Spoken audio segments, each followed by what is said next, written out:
In my last video, I made this gingerbread purse, which is a lovely accessory, but now it's time to see the outfit that's gonna go with, involving this train.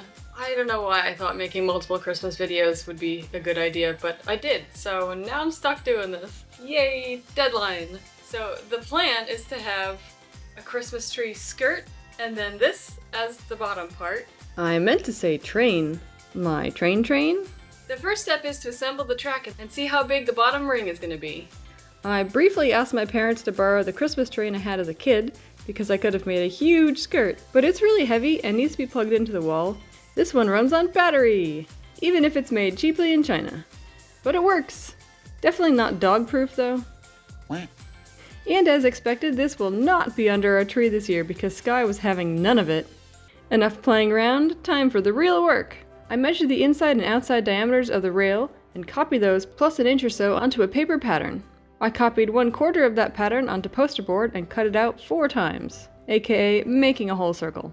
I hot glued the segments together and reinforced the joint with more poster board. With the track support ready to go, I am going to hot glue this on in a couple of places, and then it's time to make the tree part. And I'm gonna need a dress form.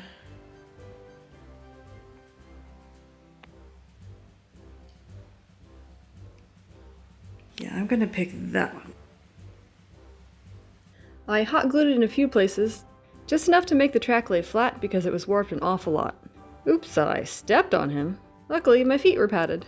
But I got it without any further incidents. Goodbye Halloween, hello Christmas. I did a little bit of geometry to figure out the ribbon length. See, it does come in handy sometimes.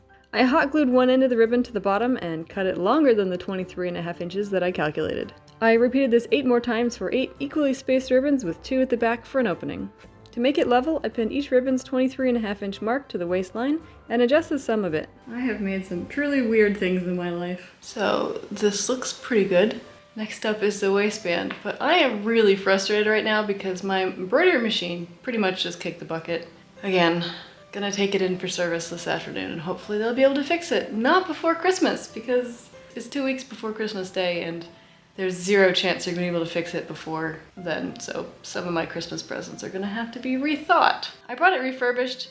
It was $13,000 new. I bought it for $1,800, which is a huge savings. Just having a great day over here, so I'm gonna bring out my garland and decorate this tree. Or no, waistband first. I pinned more ribbon to each intersection and nothing else frustrating happened. I don't know why I'm giving instructions like this is an actual helpful tutorial, but if you do use this as a tutorial and make one, please tag me so I can see it. I had to put my machine inside the ring to be able to sew the supports to the waistband. It's finally time for the garland! I basically hot glued the garland while wrapping it around this very silly monstrosity. I also left a gap in the back so I could get in. Growing up, we'd always have live trees, which was fine for me, not so much for my mom because she was kind of allergic, until I also developed a rather severe mold allergy, so we've had to switch to artificial trees.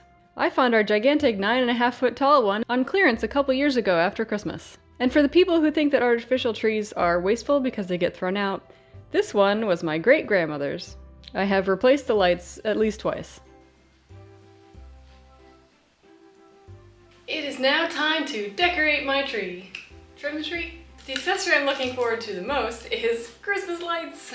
I thought I bought 2 of the colorful ones, but one of them was clear. But I also have a ton of Christmas colored LEDs. They're not bulb shaped, but they will get the job done. I even have Christmas light pajama pants on. I started with red and gold garland. Time for the lights! And matching pants.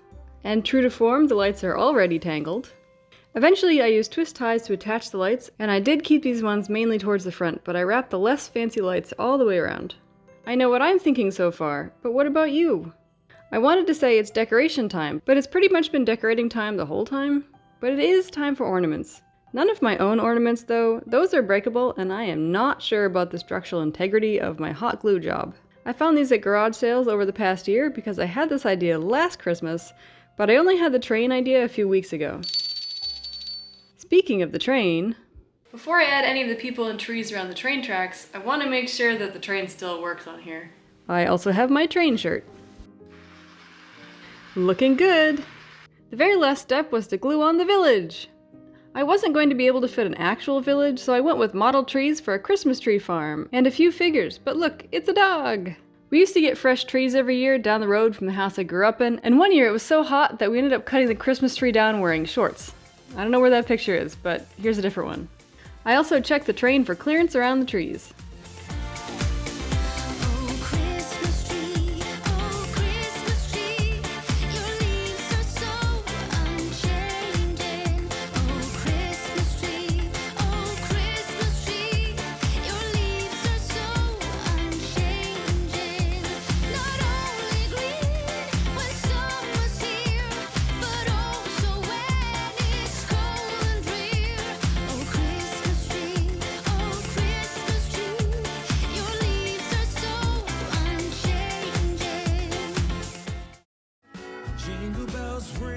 Oh, you derailed it! What did you do?